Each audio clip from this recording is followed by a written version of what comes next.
دیکھو گلرخ، یہ معاہدہ اچھی طرح پڑھ لو۔ اب بس تمہیں میرے لیے ایک وارث پیدا کرنا ہوگا، مگر میری ایک شرط یاد رکھنا، مجھے صرف بیٹا چاہیے۔ وہ تلخ لہجے میں بولتا چلا گیا۔ اگر بیٹی ہوئی تو پھر تمہاری اس گھر میں کوئی جگہ نہیں ہوگی، میں تمہیں یہاں سے نکال دوں گا۔ مجھے صرف اپنا جانشین چاہیے اور کچھ بھی نہیں۔ گلرخ ساکت کھڑی سیحان کو دیکھ رہی تھی۔ نکاح کے بعد سیحان نشے کی حالت میں کمرے میں داخل ہوا اور پوری رات اس پر اپنی حق میں جتاتا رہا۔ گلرخ تھک کر چور ہو گئی تھی، مگر سیحان کا جنون ختم ہونے کا نام ہی نہیں لے رہا تھا۔ 2 ماہ تک یہی سلسلہ یوں ہی چلتا رہا، جب ایک دن گلرخ کی طبیعت خراب ہوئی۔ مبارک ہو سر، آپ کی بیوی امید سے ہیں اور ان کے 3 بچے۔ کمرے میں گہری خاموشی تھی۔ سیحان ہاشم، جو اپنے نام کی طرح ایک روبدار شخصیت کا مالک تھا، اپنے چمڑی کی بڑی کرسی پر بیٹھا ایک فائل کا مطالعہ کر رہا تھا۔ اس کے چہرے پر کوئی تاثر نہیں تھا سوائے ایک فاتحانہ غرور کے۔ دروازے پر ہلکی سی دستک ہوئی اور گلرخ اندر داخل ہوئی۔ اس نے پرانے طرز کا سوتی جوڑا پہن رکھا تھا جو اس کی سادگی کو نمایاں کر رہا تھا۔ سیحان نے سر اٹھا کر اسے دیکھا۔ اس کی گہری آنکھوں میں گلرخ کے لیے کوئی ہمدردی نہیں تھی۔ بیٹھو گلرخ، اس نے اپنی بھاری آواز میں حکم دیا۔ گلرخ خاموشی سے سامنے والی کرسی پر بیٹھ گئی۔ اس کا دل زور سے دھڑک رہا تھا۔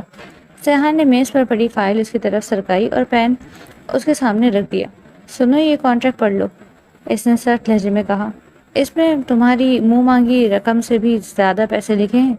تمہارے باپ کا جتنا بھی قرض ہے وہ اس رقم کے سامنے کچھ بھی نہیں۔ یہ رقم نہ صرف تمہارے خاندان کو ذلت سے بچائے گی، بلکہ تمہیں ایک ایسی زندگی دے گی جس کا تم نے کبھی خواب بھی نہیں دیکھا ہوگا۔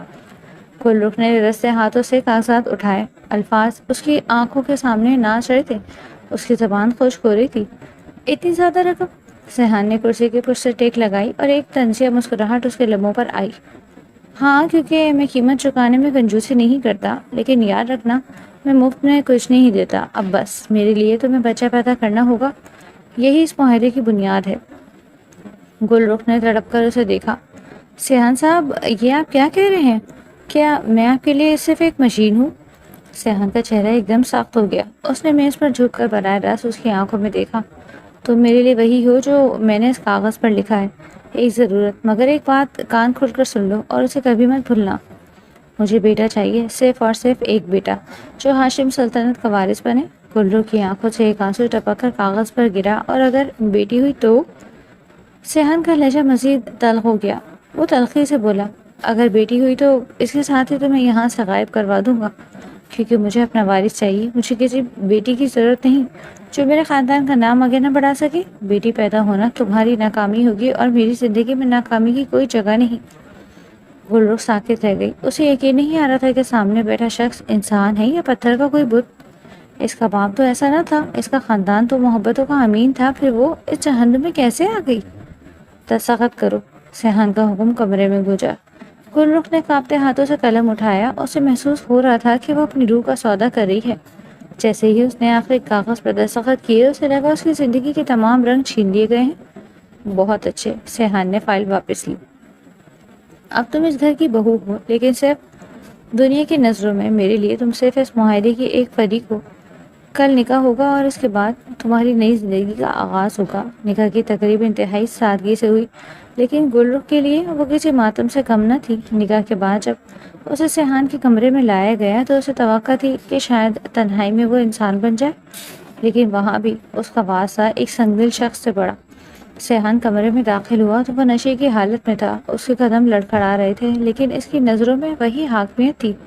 اس نے لائٹ آف کر دی۔ کمرے میں صرف کھڑکی سے چھنتی چاندنی کی مدھم روشنی باقی رہ گئی۔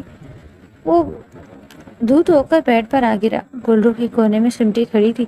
ادھر آؤ، اس نے مدھوش آواز میں کہا۔ گلرخ کی سنسیاں نکل گئیں۔ سیحان صاحب پلیز، آج نہیں۔ لیکن سیحان پر جیسے جنون سوار تھا۔ میں نے قیمت ادا کی ہے گلرخ، اور میں اپنی جبر پر اپنی چیز پر حق جتانا جانتا ہوں۔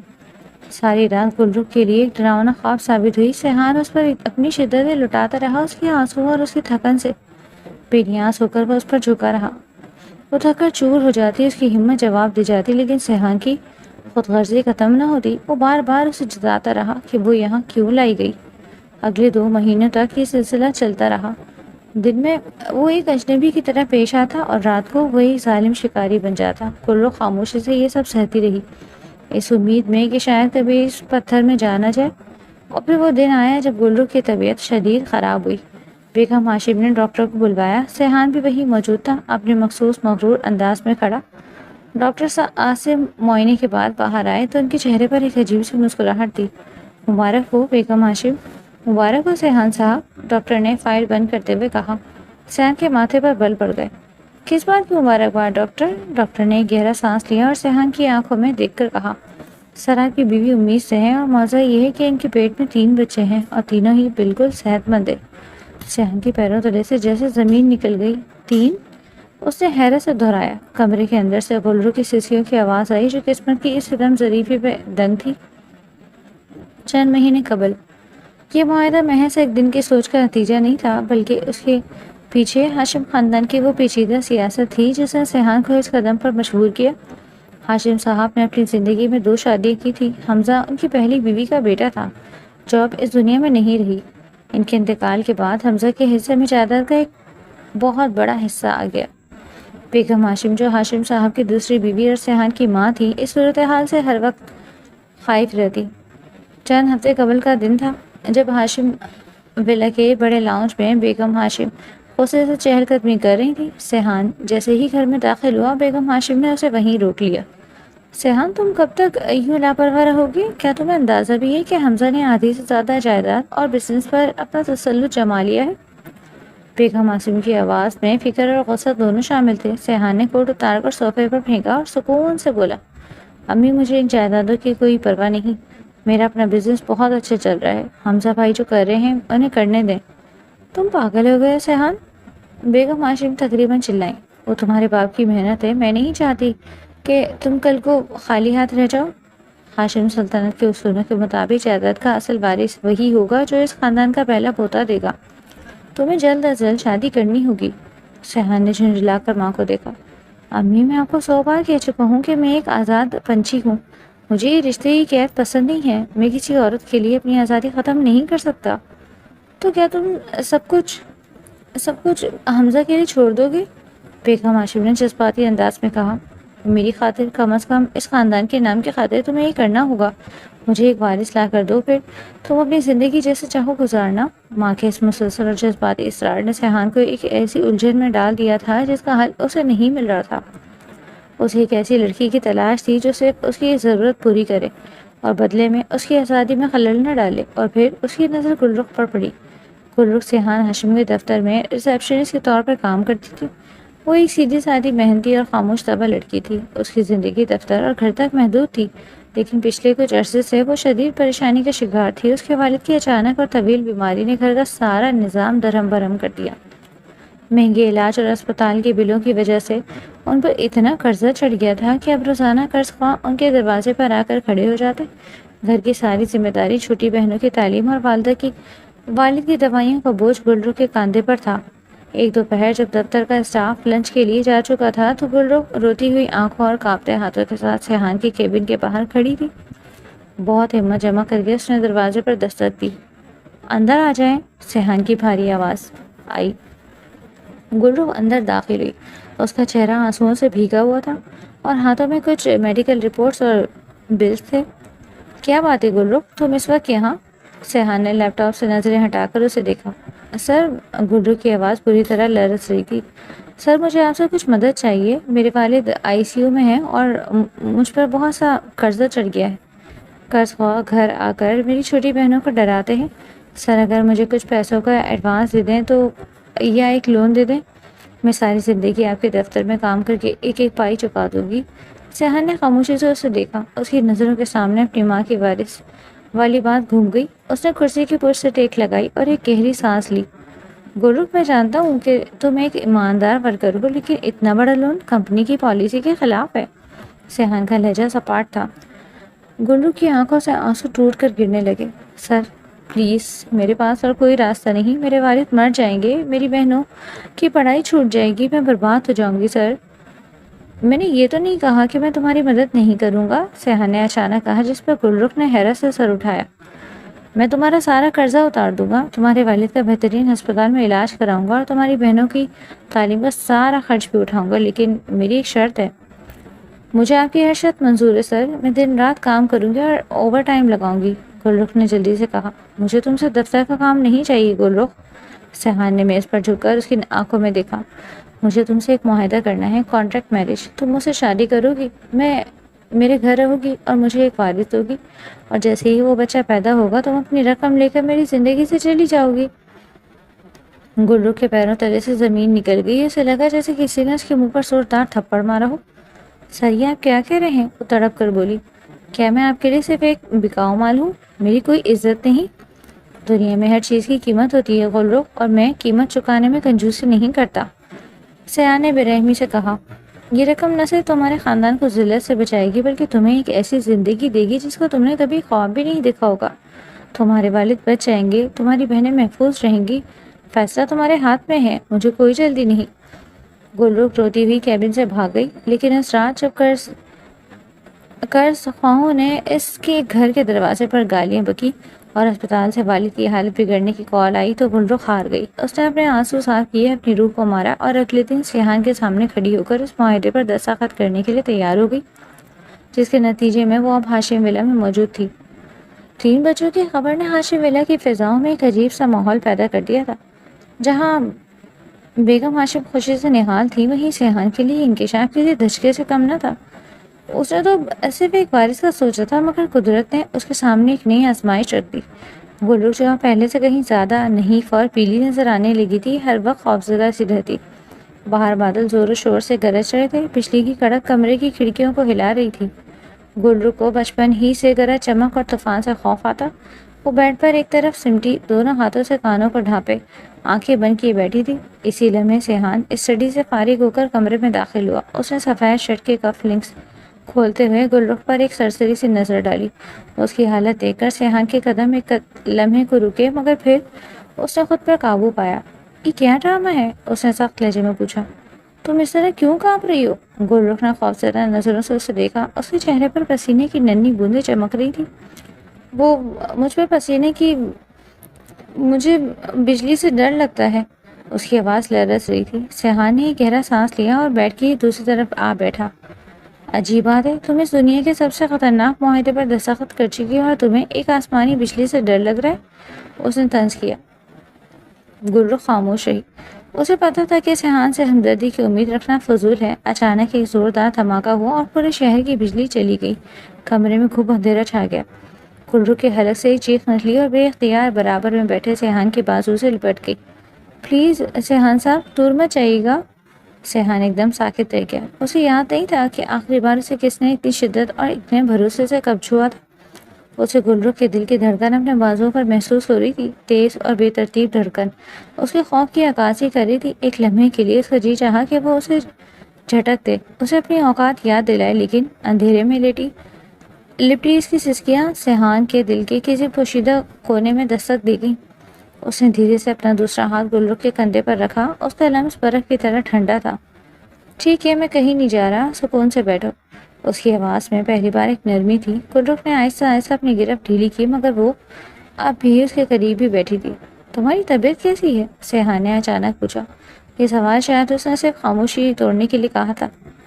ڈاکٹر کہہ رہے ہیں کہ مجھے آرام کی ضرورت ہے، 3 بچوں کو بوجھ سہنا آسان نہیں ہوتا۔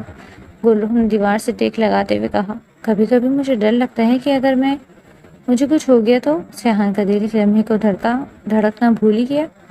تمہیں کچھ نہیں ہوگا، میرا مطلب ہے ان بچوں کو کچھ نہیں ہونا چاہیے، وہ میرے خاندان کی بقا ہے۔ اس نے جلدی سے اپنی بات سنبھالی۔ گل رخ تلخی سے مسکرائی۔ آپ کو آج بھی صرف اپنے وارثوں کی فکر ہے؟ کاش آپ صرف ایک بار ان بچوں کی ماں کے بارے میں بھی سوچتے۔ سیحان کچھ دیر خاموش رہا، پھر وہ اٹھا اور کھڑکی کے پاس جا کر کھڑا ہو گیا۔ باہر بارش تھم چکی تھی، لیکن ٹھنڈا ہوا کے جھونکے اندر آ رہے تھے۔ اس نے مڑ کر گل رخ کو دیکھا، جس کا چہرہ چاند کی مدھم روشنی میں کسی پری کی طرح چمک رہا تھا۔ اس کی معصومیت اور اس کی بے بسی اس وقت سیحان کے جذبات کو بہکا رہی تھی۔ تم بہت عجیب ہو گل رخ، وہ آہستہ سے بولا جیسا خود سے کلام کر رہا ہو۔ میں نے تمہارے ساتھ کیا کچھ نہیں کیا، تمہیں ایک معاہدے میں جکڑا، تمہاری تذلیل کی، لیکن پھر بھی تمہاری آنکھوں میں نفرت سے زیادہ درد کیوں ہے؟ گل رخ اٹھی اور دھیرے دھیرے چلتی ہوئی اس کے پاس آئی۔ نفرت کرنا میرا شیوا نہیں ہے سیحان صاحب، اور رہی بات درد کی، تو وہ آپ نے مجھے تحفے میں دیا ہے؟ سیحان نے اس کا چہرہ اپنے دونوں ہاتھوں کے پیالے میں لیا. اس کے انگوٹھے نے نرمی سے گل رخ کے گال پر موجود آنسوؤں کو صاف کیا. اگر میں کہوں کہ میں بدلنا چاہتا ہوں؟ گل رخ نے حیرت سے اسے دیکھا. کیا ایک پتھر کا بھی موم ہو سکتا ہے؟ سیحان اس کے اور قریب ہو گیا. آپ ان کے درمیان فاصلہ نہ ہونے کے برابر تھا. اس کی سانسوں کی گرمائش گل رخ کے چہرے پر محسوس ہو رہی تھی. شاید اگر اس صحیح تپش ملے. اس رات پہلی بار ان کے درمیان وہ دیواریں گرتی محسوس ہوئی تھی جو معاہدوں اور پیسوں نے کھڑی کی تھی. سیحان نے اسے ایک انجانی چاہت کے تحت اپنے قریب کیا. اس نے اس کے ماتھے پر بوسہ دیا جو ایک خاموش محبت کا اعتراف تھا. گل رخ کو پہلی بار محسوس ہوا کہ شاید اس سنگلاخ زمین پر بھی محبت کا کوئی پودا اگ سکتا ہے. وہ اس کے سینے پر سرک کر سو گئی اور سیحان ساری رات جاگ کر اسے دیکھتا رہا. اسے احساس ہوا کہ وہ جسے صرف ایک مشین سمجھ رہا تھا وہ تو اس کے گھر کی رونق اور اس کے دل کی دھڑکن بننے کی صلاحیت رکھتی ہے. اگلی صبح جب سورج کی پہلی کرن کمرے میں داخل ہوئی تو سیحان وہاں نہیں تھا، لیکن گل رخ کے سرہانے ایک گلاب کا پھول اور ایک چھوٹی سی پرچی رکھی تھی جس پر لکھا تھا، اپنا خیال رکھو، صرف بچوں کے لیے نہیں اپنے لیے بھی. گل رخ کے لبوں پر مہینوں بعد ایک سچی مسکراہٹ آئی. ہاشم ولا میں صبح دسترخوان پر بیگم ہاشم اپنی مخصوص شاہانہ نشست پر پرجمان تھی، جبکہ حمزہ اور اس کی بیوی زویا بھی موجود تھے. سیحان خاموشی سے کافی کا سپ لے رہا تھا کہ بیگم ہاشم کی آواز گونجی. سیحان، میں نے سنا ہے کہ تم گل رخ بہت ڈھیل دے رہے ہو. بیگم ہاشم نے پلیٹ میں چھری کانٹا رکھتے ہوئے پوچھا. اس کا خیال رکھنا اچھی بات ہے، لیکن یہ مت بھولو کہ وہ یہاں کس مقصد کے لیے آئی ہے. سیحان نے کپ میز پر رکھا. امی، ڈاکٹر نے اسے مکمل آرام کا مشورہ دیا ہے. 3 بچوں کی ذمہ داری اسے جسمانی طور پر توڑ رہی ہے. زویا نے مسکراتے ہوئے مداخلت کی. بڑی امی، گل رخ بہت پیاری لڑکی ہے. میں نے کل اس کے ساتھ کافی وقت گزارا. وہ تو بیچاری بہت ڈری ہوئی ہے. بیگم ہاشم نے تنزیہ نظروں سے زویا کو دیکھا. ڈرنا ہی چاہیے زویا. ہاشم خاندان کی بہو بننا کوئی معمولی بات نہیں، اور پھر اسے تو صرف ایک خاص وجہ سے لایا گیا ہے. اسی لمحے گل رخ سیڑھیاں اتر کر ہال میں داخل ہوئی. اس نے ہلکے فیروزی رنگ کا سادہ سا لباس پہن رکھا تھا، مگر اس کے چہرے کی زردی اس کی گرتی ہوئی صحت کا پتہ دے رہی تھی. سیحان کی نظریں بے اختیار اس پر جم گئی. آؤ گل رخ، یہاں بیٹھو. زویا نے محبت سے اسے اپنے برابر والی کرسی پر بٹھایا. سیحان نے دیکھا کہ گل رخ نے ابھی تک ناشتے کو ہاتھ نہیں لگایا تھا. تم کچھ کھا کیوں نہیں رہی ہو؟ اس نے قدرے نرمی سے پوچھا. گل رخ کی نظریں جھکا لی. جی بس جی نہیں چاہ رہا. جی کیوں نہیں چاہ رہا؟ بیگم ہاشم کا لہجہ سخت ہوا. تمہارے اندر اب 3 زندگیاں پل رہی ہیں. تمہیں اپنی پسند ناپسند چھوڑ کر وہ کھانا کھانا ہوگا جو ان بچوں کے لیے بہتر ہے. گل رخ کی آنکھوں میں نمی تیرنے لگی. سیحان کو بیگم ہاشم کا یہ انداز ایک آنکھ نہ بایا. امی پلیز اسے مجبور مت کریں. وہ جو کھانا چاہے گی وہی بنے گا. ناشتے کے بعد زویا گل رخ کو لے کر اوپر کمرے میں چلی گئی. گل رخ تم پریشان مت ہو. بڑی امی کا مزاج تھوڑا سخت ہے. زویا نے اس کا ہاتھ تھام کر کہا. لیکن میں نے نوٹ کیا ہے کہ سیحان بھائی بدل رہے ہیں. وہ پہلے کبھی کسی کے لیے اسٹینڈ نہیں لیتے تھے. گل رخ نے لمبی آہ بھری. زویا، وہ صرف اپنے بچوں کی حفاظت کر رہے ہیں. وہ معاہدہ آج بھی میری اور ان کے درمیان دیوار بن کر کھڑا ہے. محبت دیواریں گرانا جانتی ہے گل رخ. زویا نے اسے تسلی دی. آج شام گھر میں ایک چھوٹی سی محفل ہے. میں چاہتی ہوں کہ تم خوبصورت لگو. میں تمہارے لیے خاص جوڑا لائی ہوں. یہ کہتے زویا اٹھی اور وارڈروب سے جوڑا نکالنے لگی. شام کو ہاشم ولا روشنیوں سے جگمگا رہا تھا. کچھ قریبی رشتے دار اور دوست موجود تھے. گل رخ نے زویا کا دیا ہوا گہرا لال رنگ کا روایتی لباس پہنا، بالوں کو سادگی سے ایک طرف گرایا اور کانوں میں چھوٹے سے جھمکے پہنے. جب وہ کمرے سے نکل کر گیلری میں آئی تو سامنے سے سیحان آ رہا تھا. سیحان کے قدم وہیں تھم گئے. اس نے سفید رنگ کا کرتا پاجامہ پہن رکھا تھا جس پر کالی واسکٹ اس کی شخصیت کو مزید پرکشش بنا رہی تھی. وہ چند لمحوں تک ساکت کھڑا رہا، گل رخ کو دیکھتا رہا. اس کی آنکھوں میں وہ ستائش تھی جو گل رخ نے پہلے کبھی نہیں دیکھی تھی. تم بہت اچھی لگ رہی ہو. سیحان نے جیسے بمشکل الفاظ ادا کیے. گل رخ کے گالوں پر لالی چھا گئی. شکریہ، لیکن اس ہجوم میں جانے کی ضرورت کیا ہے؟ تم آرام کر سکتی ہو. سیحان نے اس کی قریب آ کر اس کا بازو تھاما. اس کا لمس اب گل رخ کو خوفزدہ نہیں کر رہا تھا. امی چاہتی تھی کہ میں سب سے ملوں، گل رخ نے دھیرے سے کہا. سیحان نے اس کی آنکھوں میں دیکھتے ہوئے کہا. اگر تمہیں ذرا بھی تھکن محسوس ہو تو فوراً مجھے بتانا. میں نہیں چاہتا تمہیں کوئی تکلیف ہو. نیچے لاؤنج میں مہمان جمع تھے. بیگم ہاشم فخر سے گل رخ کا تعارف کروا رہی تھی، مگر ان کی باتوں میں اب بھی وارث کا ذکر بار بار آ رہا تھا۔ رشتہ دار خواتین چہ مگوئیاں کر رہی تھی۔ سنا ہے سیحان نے بہت بڑی رقم دے کر اسے شادی کی ہے؟ ایک خاتون نے دوسرے سے سرگوشی کی۔ بیچاری بس ایک ذریعہ ہے وارث لانے کا۔ گل رخ نے یہ الفاظ سن لیے، اس کا دل ڈوبنے لگا۔ وہ خاموشی سے ایک کونے میں جا کھڑی ہوئی۔ اچانک اسے چکر آنے لگے اور وہ گرنے ہی والی تھی کہ ایک مضبوط ہاتھ نے اسے کمر سے تھام لیا۔ وہ سیحان تھا۔ اس نے سب کی پرواہ کیے بغیر اسے سہارا دیا۔ کیا ہوا؟ اس کی آواز میں گہری تشویش تھی۔ کچھ نہیں، بس تھوڑی گھبراہٹ ہے، گل رخ نے لڑکھڑاتی آواز میں کہا۔ سیحان نے مڑ کر بیگم ہاشم اور مہمانوں کی طرف دیکھا۔ معذرت چاہتا ہوں، گل رخ کی طبیعت ٹھیک نہیں ہے، میں اسے اوپر لے جا رہا ہوں۔ بیگم ہاشم نے کچھ کہنا چاہا مگر سیحان کا چہرہ دیکھ کر خاموش رہ گئی۔ سیحان اسے سہارا دے کر اوپر کمرے میں لے آیا۔ اس نے اسے بیڈ پر بٹھایا اور خود پانی کا گلاس لے کر اس کے سامنے بیٹھ گیا۔ وہ عورتیں جو کہہ رہی تھیں کہ کیا وہ سچ ہے؟ گل رخ نے نم آنکھوں سے پوچھا۔ سیحان خاموش رہا، اس کے پاس کوئی جواب نہیں تھا۔ کیا میں واقعی صرف ایک ذریعہ ہوں؟ گل رخ کی آواز بھر آ گئی۔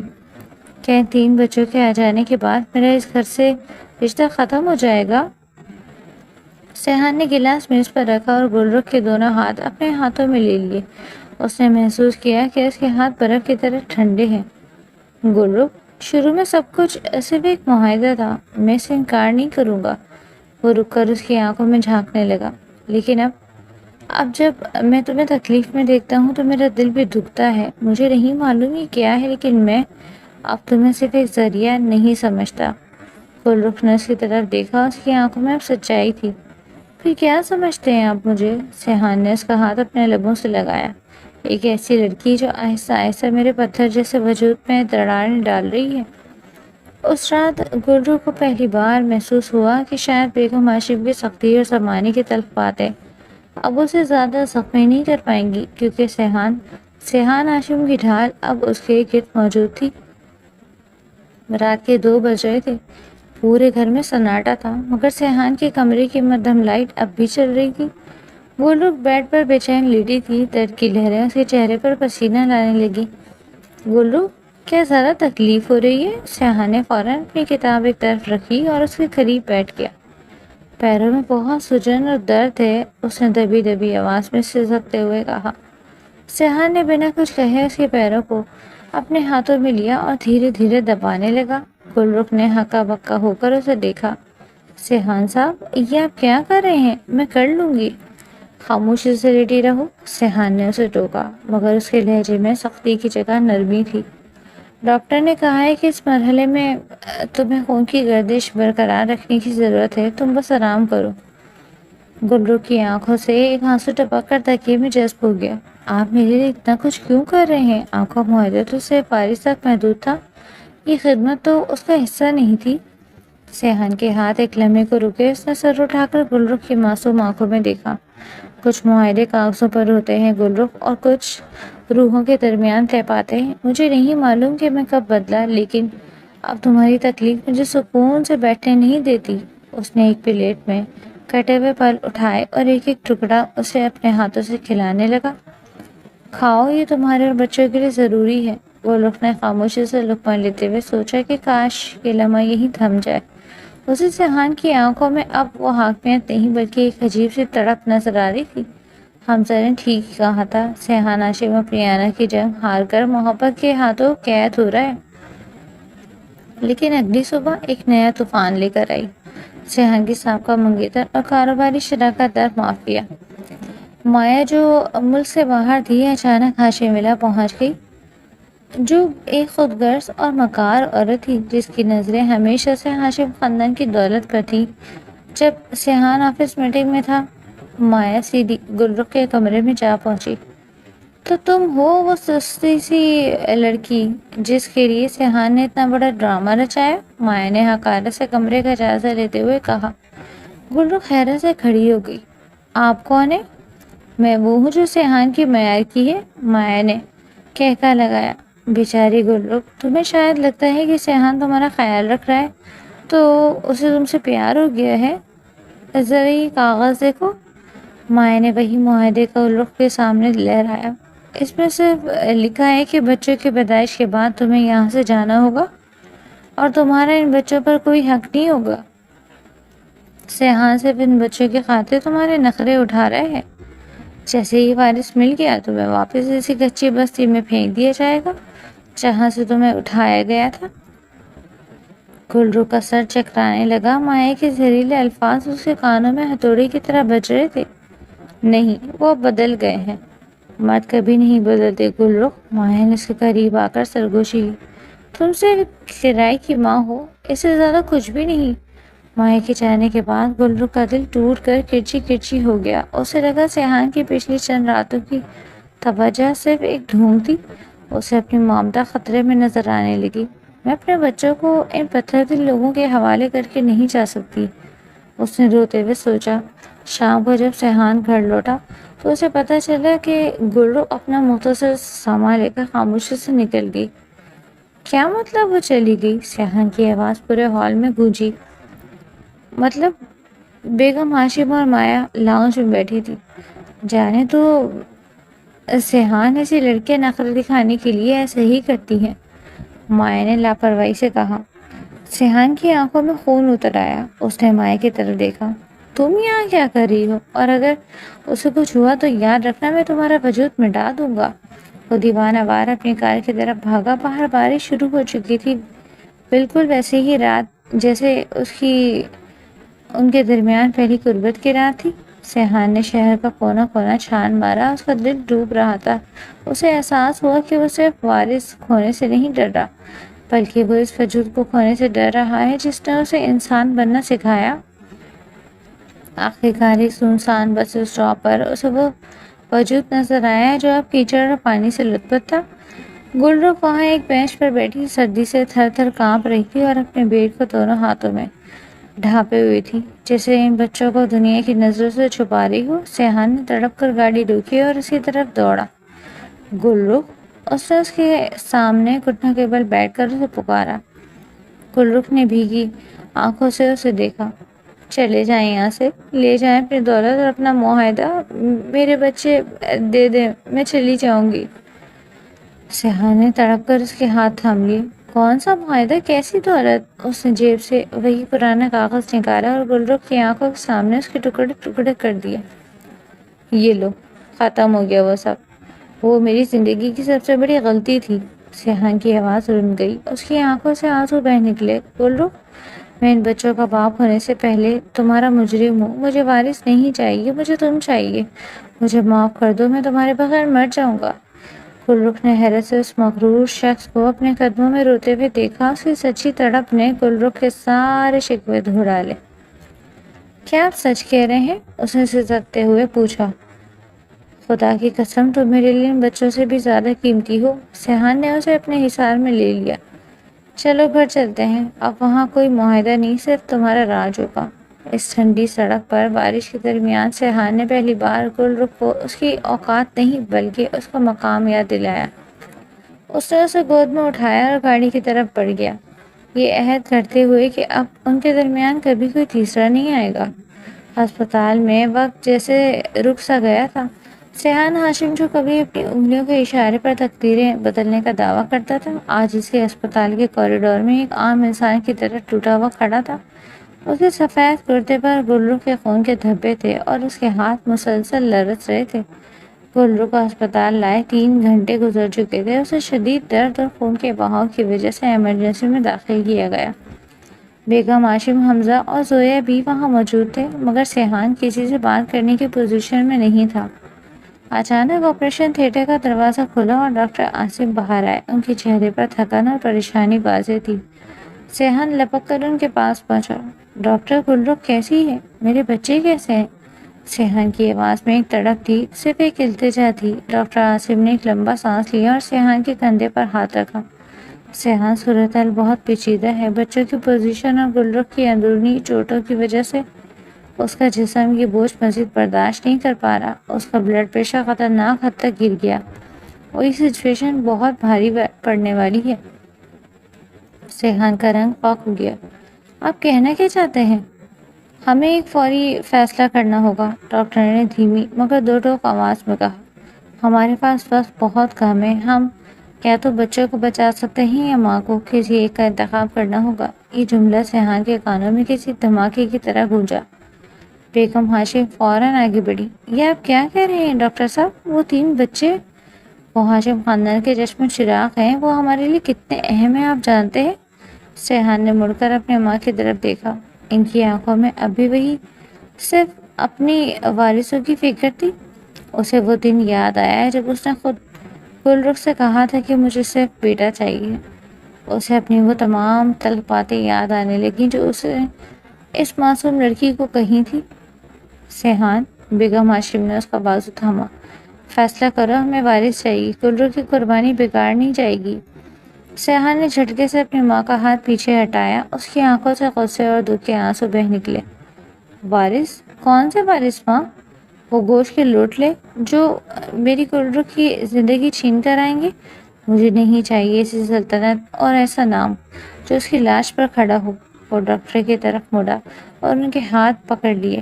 ڈاکٹر، مجھے کوئی بچہ نہیں چاہیے، مجھے وارث نہیں چاہیے، مجھے صرف میری گل رخ چاہیے، اسے کچھ نہیں ہونا چاہیے۔ آپ کو جو کرنا ہے کریں، لیکن وہ لڑکی جانی نہیں چاہیے۔ اس کے بغیر یہ سیحان ہاشم کچھ بھی نہیں۔ لیکن سیحان، بچوں کے بچنے کے امکانات۔ ڈاکٹر نے کچھ کہنا چاہا۔ میں نے کہہ دیا نا، سیحان دھاڑا۔ اس کی آواز اسپتال کے کوریڈور میں گونج اٹھی۔ مجھے وہ لڑکی چاہیے جس کا سودا میں نے پیسوں سے کیا تھا۔ مجھے وہ ہمسفر چاہیے جس نے مجھے محبت کرنا سکھایا۔ اگر وہ نہیں رہی تو میں ان بچوں کا چہرہ بھی نہیں دیکھوں گا۔ پلیز اسے بچا لیں۔ سیحان وہیں فرش پر ڈھیر ہو گیا۔ اس کا سر دیوار سے لگا ہوا تھا اور وہ ہچکیوں سے رو رہا تھا۔ زویا اور حمزہ کی آنکھوں میں بھی آنسو تھے۔ بیگم ہاشم پہلی بار اپنے بیٹے کی یہ حالت دیکھ کر خاموش ہو گئی۔ انہیں احساس ہوا کہ انہوں نے ایک انسان کو نہیں بلکہ ایک جذبے کو جنم دیا ہے جسے ان کی سختی نے دبا دیا۔ ڈاکٹر دوبارہ آپریشن تھیٹر کے اندر چلے گئے۔ اگر 2 گھنٹے سیحان کے لیے قیامت سے کم نہ تھے۔ وہ بار بار اسپتال کی چھوٹی سی مسجد میں جاتا، مصلی پر گرتا اور گڑ گڑا کر دعا کرتا۔ اے اللہ، میں نے ظلم کیا، میں نے تیری نعمت کا سودا کیا، مجھے سزا دے دے مگر اس معصوم کو چھوڑ دے۔ میں نے اسے ابھی تک ٹھیک سے یہ بھی نہیں بتایا کہ میں اسے کتنی محبت کرتا ہوں۔ پھر خاموشی ٹوٹی۔ آپریشن تھیٹر کی ریڈ لائٹ آف ہوئی۔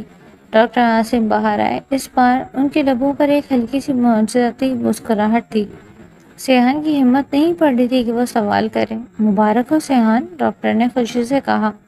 یہ واقعی ایک معجزہ ہے، ہم نے گل رخ کو بچا لیا اور تمہارے 3 بچے بھی بالکل ٹھیک ہیں، 2 بیٹے اور 1 بیٹی۔ سیحان کو لگا جیسے اسے نئی زندگی مل گئی ہو۔ وہ وہیں سجدے میں گر گیا۔ اس کی زبان سے صرف شکر ہے مالک کے الفاظ نکل رہے تھے۔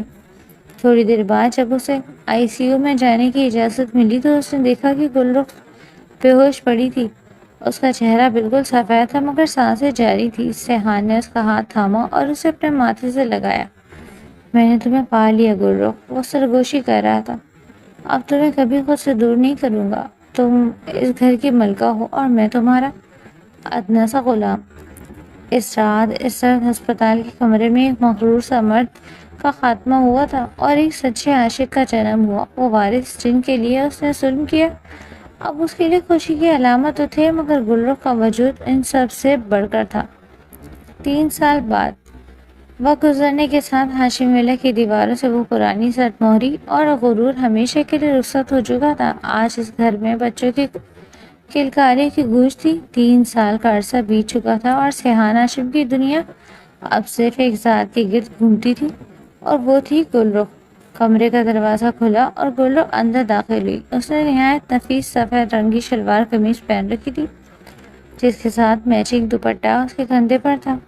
اس کی سادگی میں ایک عجیب سا وقار آ گیا تھا۔ کمرے کا منظر دیکھ کر بے اختیار اس کے لبوں پر ایک میٹھی سی مسکراہٹ آ گئی۔ سیحان، جس نے کالے رنگ کی روایتی شلوار قمیض پہن رکھی تھی اور جو کبھی اپنے کپڑوں پر ایک شکن برداشت نہیں کرتا تھا، اس وقت بیڈ پر بیٹھا۔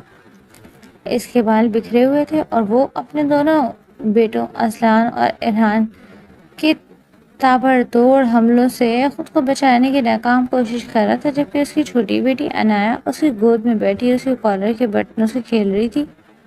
سیحان، آپ نے پھر پورے کمرے میں کھلونے بکھیر دیے، گل رخ نے مصنوعی غصے سے کہتے ہوئے بیڈ کی طرف قدم بڑھائے تھے۔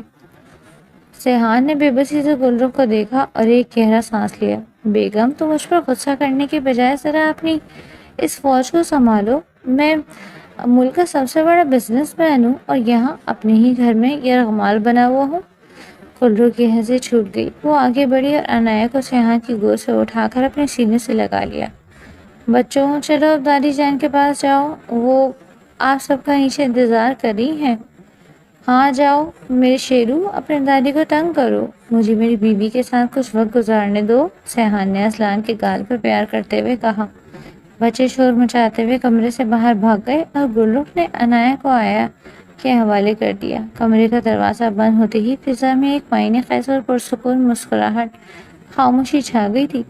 سیحان اپنی جگہ سے اٹھا اور چلتا ہوا گلرخ کے قریب آیا۔ اس کی گہری آنکھوں میں وہ محبت اور ستائش تھی جو وقت کے ساتھ کم ہونے کے بجائے مزید بڑھ گئی تھی۔ اس نے گلرخ کے ہاتھوں کو اپنے ہاتھوں میں لیا اور نرمی سے انہیں چوما۔ آخرکار مسز سیحان ہاشم کو اپنے غریب شوہر کے لیے وقت مل ہی گیا۔ اس نے مسکراتے ہوئے سرگوشی کی۔ گلرخ نے مسکرا کر اپنی نظریں جھکا لیں۔ آپ غریب کہاں سے ہو گئے؟ آپ کے پاس تو دنیا کی ہر چیز ہے۔ سیحان نے اس کی تھوڑی پر انگلی رکھ کر اس کا چہرہ اوپر اٹھایا۔ دنیا کی ہر چیز ایک طرف اور تم ایک طرف۔ مجھے یہ سب نہیں چاہیے، مجھے صرف تم چاہیے۔ پتہ ہے گلرخ، جب میں تمہیں ان سفید کپڑوں میں دیکھتا ہوں تو مجھے لگتا ہے کہ جیسے میرے گھر میں کوئی فرشتہ اتر آیا ہے۔ فرشتے تو آسمانوں پر ہوتے ہیں سیحان، میں تو بس ایک عام سی لڑکی ہوں، گلرخ نے دھیرے سے کہا اور چل کر بیلکنی کی طرف آ گئی۔ شام کی ٹھنڈی ہوا چل رہی تھی۔ سیحان بھی اس کے پیچھے آ گیا اور اس کے کندھوں پر نرمی سے اپنے ہاتھ رکھے۔ تم عام نہیں ہو گلرخ، تم وہ معجزہ ہو جس نے سیحان ہاشم جیسے مغرور اور پتھر دل انسان کو موم کر دیا۔ اس نے گلرخ کو اپنی طرف موڑا اور اس کی آنکھوں میں گہرائی سے دیکھا۔ مجھے آج بھی وہ رات یاد ہے جب میں نے تمہارے سامنے وہ ظالمانہ معاہدہ رکھا۔ میں کتنا اندھا تھا۔ میں ایک ایسا وارث مانگ رہا تھا جو میرا نام روشن کرے، جبکہ میرا اصل وقار تو تمہاری مسکراہٹ میں چھپا تھا۔ سیحان کی آواز میں ایک ہلکی سی لرزش تھی۔ گلرخ نے جلدی سے اپنا ہاتھ اس کے ہونٹوں پر رکھ دیا۔ پلیز وہ پرانی باتیں مت دہرائیں، ہم وہ وقت بہت پیچھے چھوڑ آئے ہیں۔ اب کوئی معاہدہ نہیں ہے، اب صرف ہم ہیں اور ہمارا یہ خوبصورت گھر۔ سیحان نے اس کا ہاتھ اپنے ہونٹوں سے ہٹایا اور اس کی ہتھیلی پر بوسہ دیا۔ میں جانتا ہوں تم نے مجھے معاف کر دیا ہے، لیکن میں کبھی کبھی سوچتا ہوں کہ میں نے تمہیں کتنے دکھ دیے۔ وہ خوف، وہ آنسو، میں ہر روز کوشش کرتا ہوں کہ تمہارے ان آنسوؤں کا ازالہ کر سکوں۔ کیا میں ایک اچھا شوہر بن سکتا ہوں؟ گلرخ کی آنکھوں میں محبت کی نمی تیرنے لگی۔ اس نے سیحان کے کالے کرتے کے کالر کو اپنے ہاتھوں سے ٹھیک کیا اور نرم لہجے میں بولی، اب صرف ایک اچھے شوہر نہیں ہے سیحان، آپ میری دنیا ہے۔ جب آپ مجھے اسپتال کے بیڈ پر موت کے منہ سے واپس لائے تھے، تو جب آپ نے اس دنیا کی پرواہ کیے بغیر صرف مجھے چنا، اسی دن میرا ہر غم بھر گیا۔ آج آپ ایک بہترین باپ اور دنیا کے سب سے محبت کرنے والے جیون ساتھی ہیں۔ یہ سن کر سیحان کے چہرے پر ایک نہایت دلکش اور پرسکون مسکراہٹ ابھر آئی۔ اس نے اپنے بازو گلرخ کے گھٹ لپیٹے اور اسے اپنے حصار میں لے لیا۔ تم میری زندگی کی واحد سچائی ہو گلرخ، پتہ ہے میری ماں اب مجھ سے زیادہ تمہاری سنتی ہے۔ حمزہ اور سویا بھی تمہیں اس گھر کی جان مانتے ہیں اور میرے بچے، وہ بالکل اپنی ماں پر گئے ہیں، معصوم اور پیارے۔ گلرخ نے مسکراتے ہوئے اپنا سر سیحان کے سینے پر رکھ دیا۔ سیحان کے دل کی دھڑکن اسے ایک مدھر گیت کی طرح سنائی دے رہی تھی۔ لیکن عنایہ تو بالکل آپ جیسی ہے، تھوڑی ضدی اور غصے والی، گلرخ نے شرارت سے کہا۔ سیحان نے کہکا لگایا۔ آپ کی ہنسی بیلکنی کی خاموش فضا میں گونجی۔ عنایہ میری شہزادی، اور وہ ضدی اس لیے ہے کیونکہ اسے پتہ ہے کہ اس کا باپ اس کی ہر ضد پوری کرے گا، بالکل ویسے ہی جیسے میں تمہاری ہر بات مانتا ہوں۔ گلرخ نے سر اٹھا کر اسے دیکھا۔ کیا واقعی آپ میری ہر بات مانیں گے؟ ایک بار حکم تو کر کے دیکھو، میں اپنی جان بھی نکال کر تمہارے قدموں میں رکھ دوں گا، سیحان نے انتہائی سنجیدگی اور شدت سے کہا۔ مجھے آپ کی جان نہیں چاہیے سیحان، مجھے بس عمر بھر کا آپ کا ساتھ چاہیے۔ وعدہ کریں کہ میں کبھی ایک دوسرے سے کچھ نہیں چھپائیں گے، کبھی کوئی غلط فہمی ہمارے درمیان نہیں آئے گی۔